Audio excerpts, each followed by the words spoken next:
Good evening, everyone.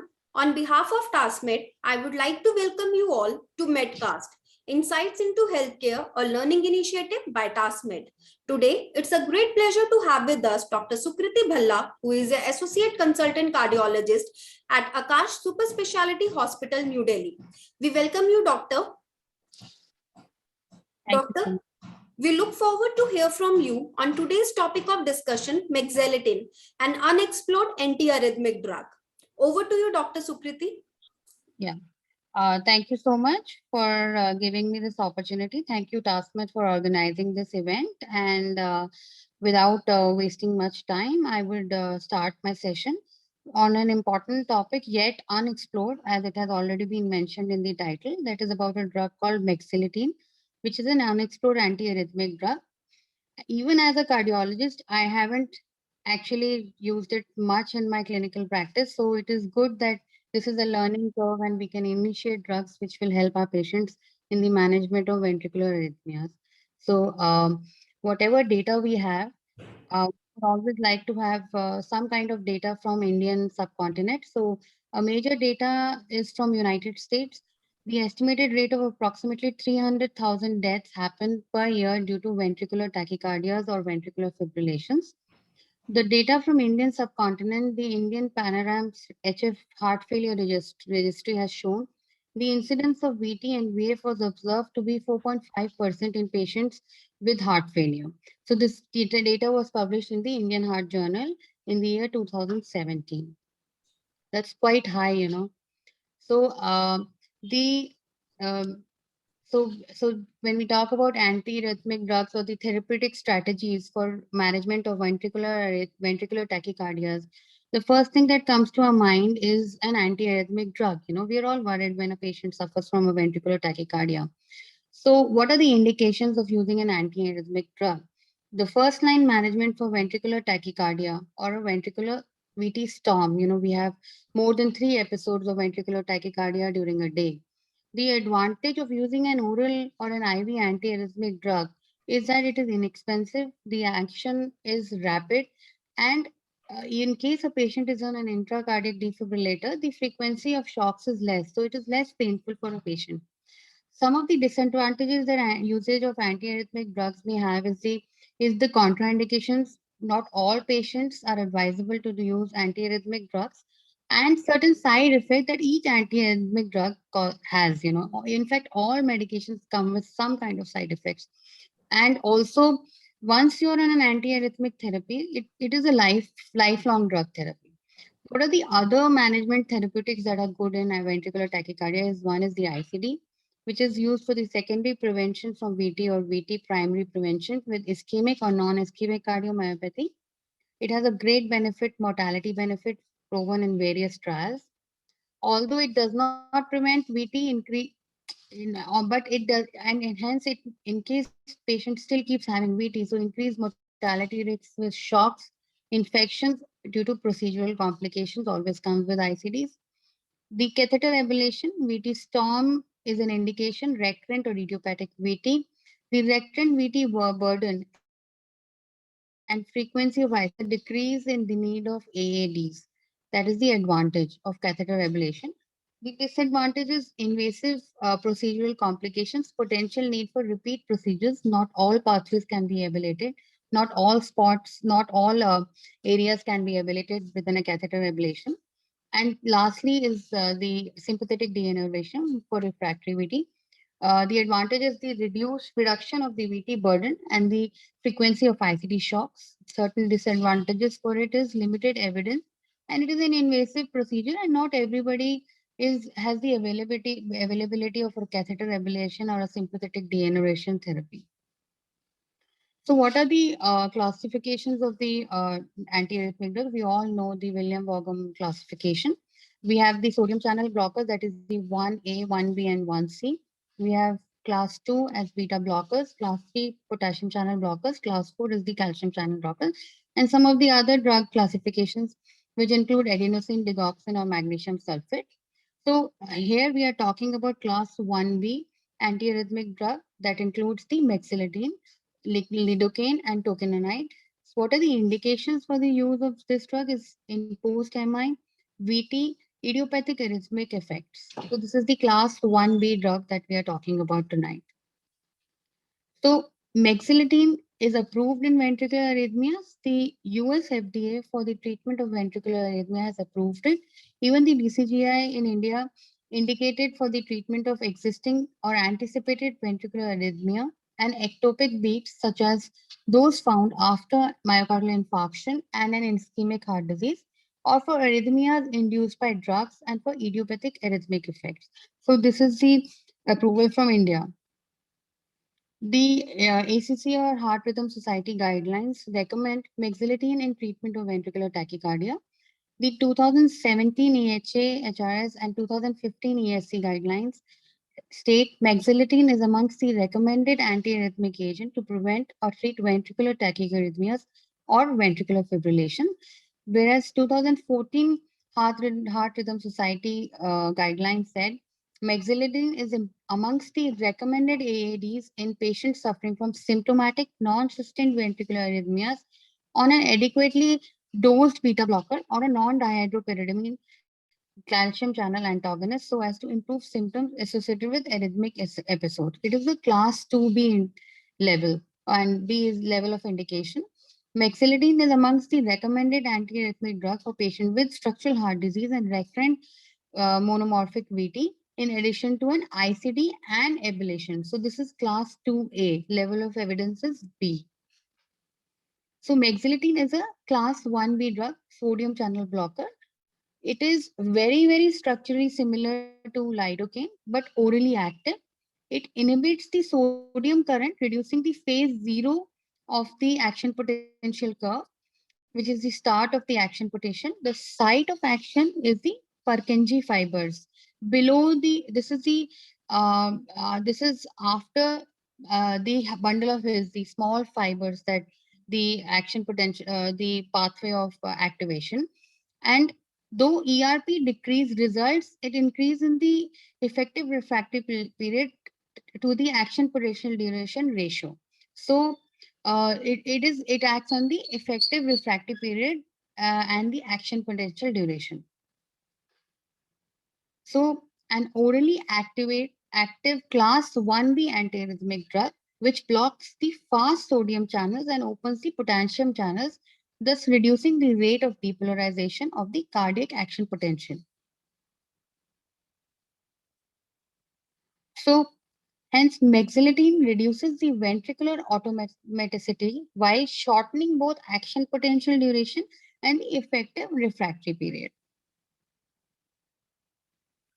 It is orally similar to lidocaine. The electrophysiological properties are very similar. Patients with normal conduction system, it is effective in with minimal effect on the cardiac impulse generation and the propagation. There is no development of second degree or third degree AV blocks, no prolongation of ventricular depolarization or QRS duration, or repolarization or QT intervals. Patients with pre-existing conduction defects, depression in the sinus rate, prolongation of sinus node recovery time, and decreased conduction velocity and increased ERP of the intraventricular conduction system. So, uh, what are the so how I mean like this is the chart representing various drugs and how what are the actions on the various the SA node or the AV node, the PR interval, the QRS duration. So if we take a look at the mexiletine column, there is no effect on the SA node rate. There is no effect on the AV nodal refractory period. It does not increase or decrease the PR interval, the QRS duration, or the QT interval. So it is so similar. Even in lidocaine, it's the same. So it is fairly safe as it is not working on other sites of the conduction pathway. So mexiletine, and even it does not have any significant effects on the hemodynamics.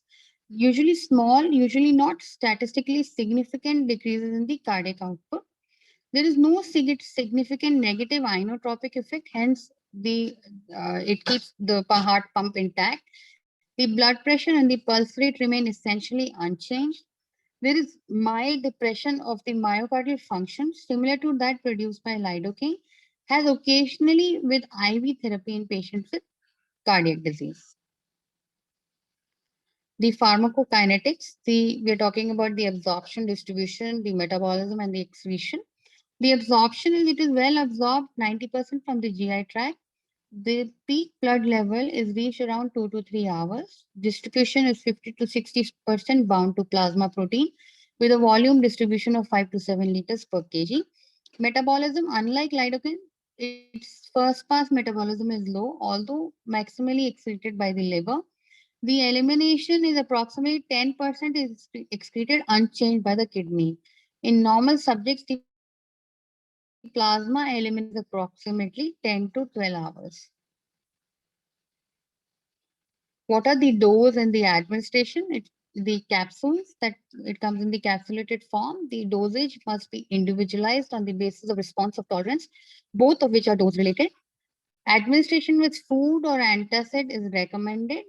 Initially, we would begin with 200 milligram every 8 hours when rapid control of arrhythmia is not essential. Minimum of 2 to 3 days between dose adjustment is recommended. Dose may be adjusted in 50 to 100 milligram increments up or down, depending on the patient's the reaction to the drug. So the mexiladine dosage regime comes in two ways to treat when we need rapid control of tachyarrhythmias is essential. We load the patient with 400 milligram of the drug after 8 hours, continue to 200 milligrams and continue as per chronic treatment. And when rapid control is not necessary, 200 milligram every 8 hours, 300 milligram every 8 hours as up titrated to 400 milligrams every 8 hours. So the basic contraindication to this drug is a pre-existing second degree AV block or a third degree AV block if no pacemaker is present. And in case of cardiogenic shock, it should be used sparingly. Some of the adverse events is although mexiladine is generally well tolerated, the reversible gastrointestinal and nervous system adverse reactions, the upper GI distress, lightheadedness, some kind of tremors, and coordination difficulties may be seen in some of the patients. Although after stopping the drug, these are reversible side effects.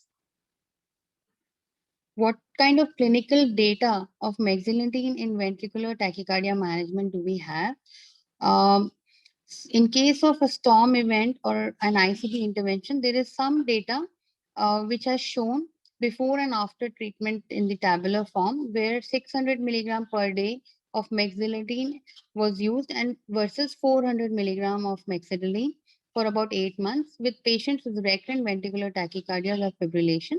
We have seen a drastic change. There has been a decline in the ICD intervention, the episodes of ventricular tachycardia or fibrillation, and definitely a downward trend of the electrical storm. This was a study by Cardin Paul published in 2017.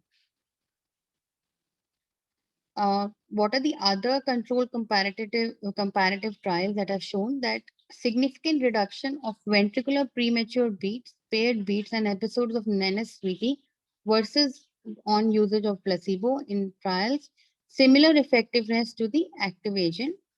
Uh, Follow-up of patients from control trials demonstrated continued effectiveness in a long-term use.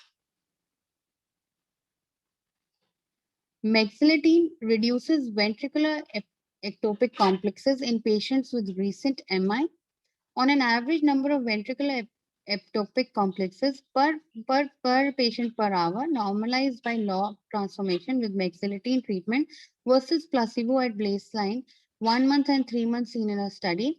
344 patients at high risk for sustained myocardial infarction in preceding 6 to 14 days. Mexiladine was administered as an initial dose of 400 milligram, followed by 250 milligram 8 hourly for 3 months. And we have seen the beneficial effect where in patients in reduction in the VPCs in patients where mexiladine versus placebo was used.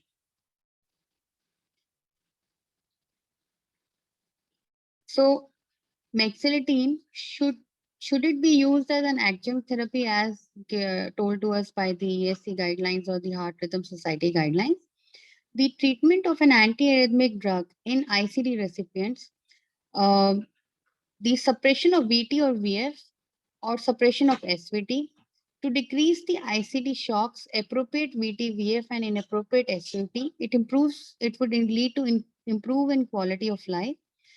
Decrease in consumption of healthcare resources if patient is not coming to the hospital with recurrent complaints of a ventricular tachycardia and getting multiple shocks and an ICD.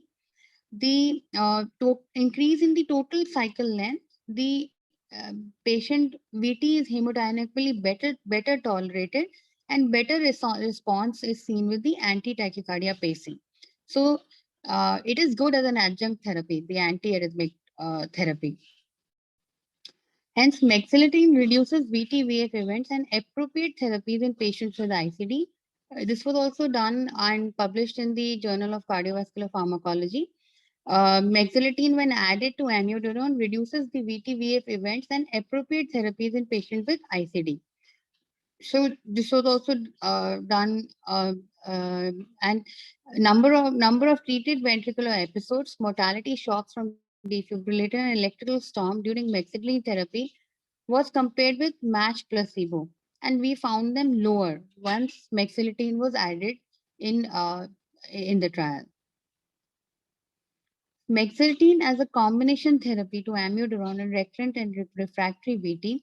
Patients with recurrent refractory VT, treatment protocol was day 1 and day 2, mexiletine 1000 milligram per 24 hours. IV amiodarone 1500 milligram for 24 hours, along with amiodarone 600 milligram 24 hours orally. From day 3, IV treatment was interrupted, and mexiletine and amiodarone 600 milligram per day was given, and a follow-up of 6 months was taken. The total suppression of VT episode within 3 days was about 33%, was seen in about 33% of patients, whereas total suppression of VT episodes on 7th day was about 66% of patients. So the beneficial association of mexiletine with amiodarone for treatment of refractory ventricular arrhythmias was significantly improved. So the effect of mexiletine on heart rate control QTC interval. This is also to see the QTC interval in all patients and in responders with mexiletine. This was adapted from another trial where in the circulation of arrhythmia and electrophysiology published in 2019.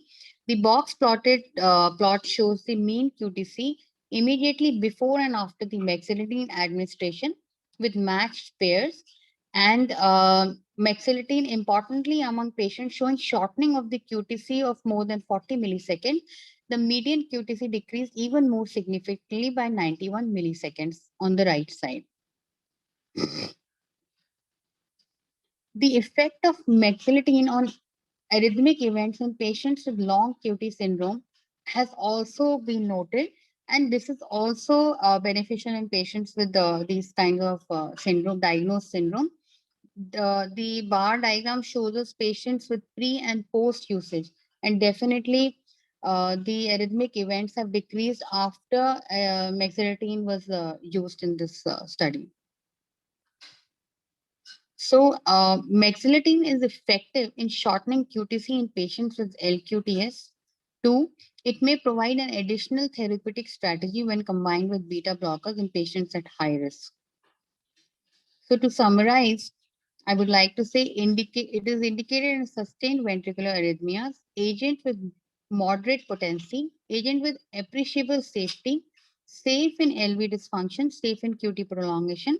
It is reversible, non-lethal adverse effects. It is a class 2 recommendation by the guidelines for the management of VT. Can be used as an add-on drug to amiodarone, sotalol, other beta blockers, and in patients on ICD.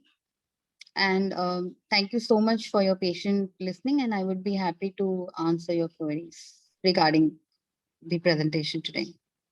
Yeah, so I would just like to request all the attendees, if in case they have any query or any question, kindly write down onto the chat box.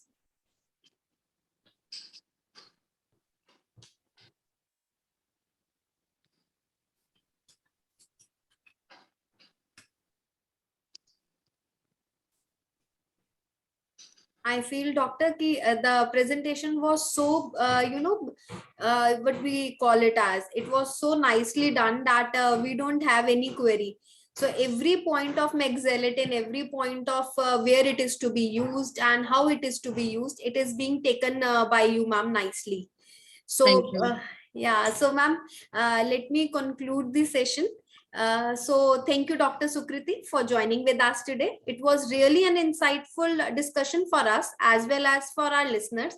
I would also like to thank all the doctors for being with us and for their active participation during the session. Thank you, doctors, and have a good day. Have a nice day. Thank you. Thank you so much. Thank you so Bye. much, ma'am. Bye-bye.